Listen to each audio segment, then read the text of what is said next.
Mesdames et messieurs, chers amis, bonsoir. Il est tard et il faudrait peut-être vous épargner encore de vous assommer encore avec des idées. Je ne sais pas si vous êtes encore capable d'assimiler.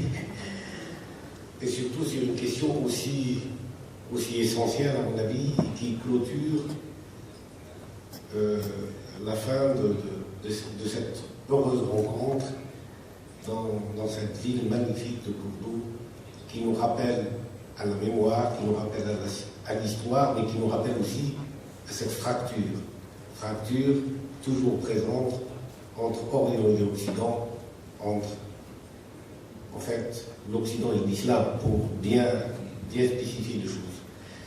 À votre question, parce que vous avez posé une question, et je crois que c'est à celle-là qu'il faut finir par répondre, la convivialité est-elle possible? La réponse sage voudrait tout simplement dire oui. Qui ne répondrait pas oui à cette question? Mais c'est le comment. Comment y arriver? Et là, nous avons énormément de difficultés. Et la première, c'est que pour arriver à vivre ensemble, il faudrait peut-être songer à vivre et à penser et avoir une vision autre que la vision du monde qu'on a aujourd'hui, un monde éclaté, un monde soumis à la loi sauvage du marché, un monde en pleine crise.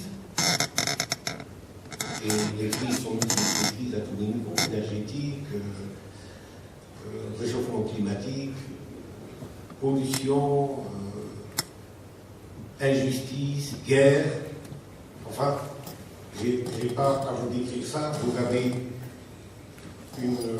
le monde vient de publier cette semaine un bilan de la planète. Vous pouvez, en tous les cas, ce qui concerne la France, vous pouvez trouver dans tous les kiosques de France. Et aujourd'hui même, le journal Libération vient de publier le résumé du colloque qu'on a tenu à Évian la semaine dernière, avec plus de 500 spécialistes du monde et les représentants ou les présidents directeurs généraux de toutes les compagnies du monde. Il y avait des compagnies d'assurance, de banques, de grandes institutions, des pétroliers, Areva pour ce qui est des centrales atomiques, etc. Donc le bilan du monde aujourd'hui est un bilan affligeant. Et il faut le reconnaître. Alors le vivre ensemble, encore plus dans la convivialité dont on parle aujourd'hui, celle qu'a vécu les Courdouans ou les Andalous au Moyen-Âge, comparée à la nôtre, je veux dire, c'est tout le monde. On est dans un monde différent aujourd'hui.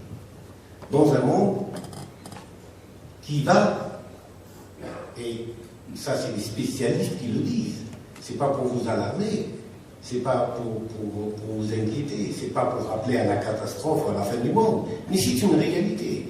Un monde qui a perdu, en quelque sorte, la direction. Autrefois, et je reprends les paroles d'une vice-présidente d'une grande compagnie américaine qui nous a dit que jusqu'à 2008, on voyait le monde, on partait dans un bateau et on voyait le large, le beau coucher du soleil, et d'un seul coup on est rentré dans une ère de tempête. Et cette ère de tempête nous a angoissés et nous sommes dirigés pour voir qui dirige le bateau, qui est le capitaine du bateau. Et nous avons trouvé qu'il n'y avait pas de capitaine.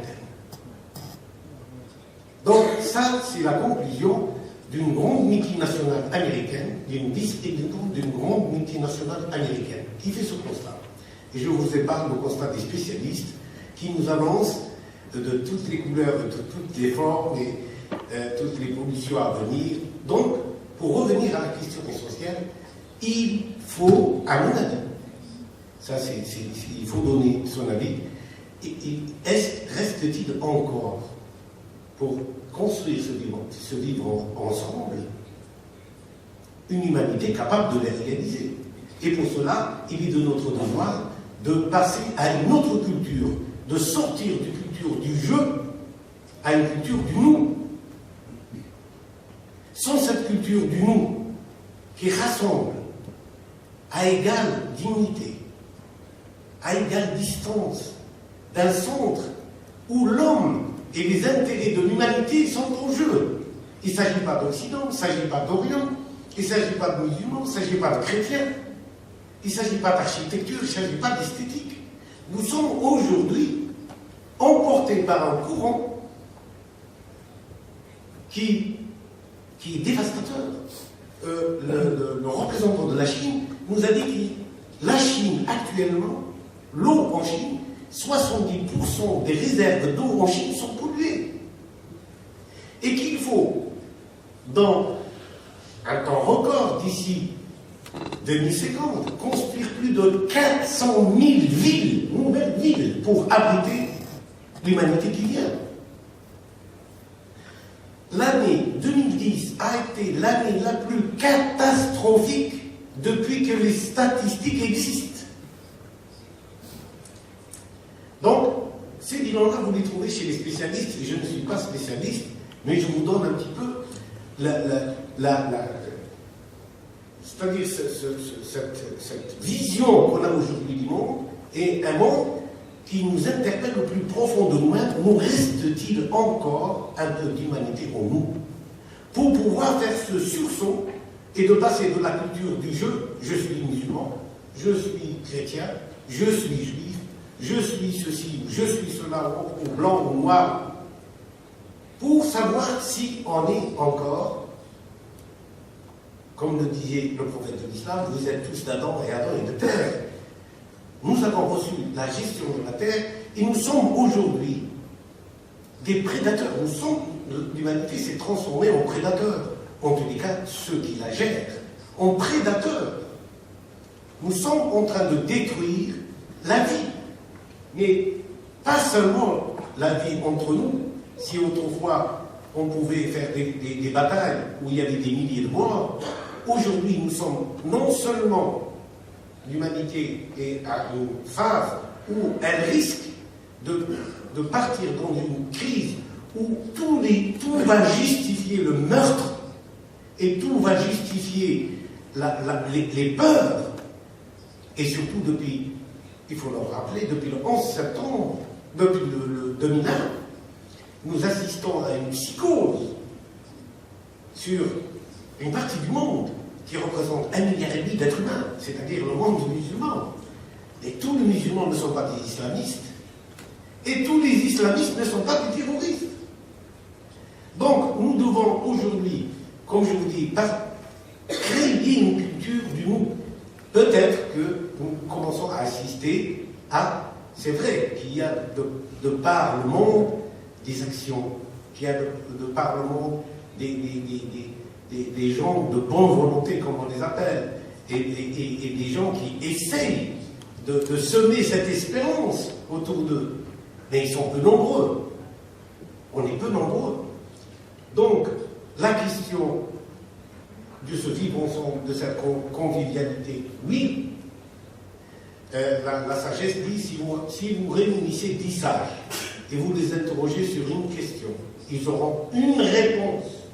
Mais si vous réunissez 10 théologiens ou 10 experts, vous aurez 11 réponses.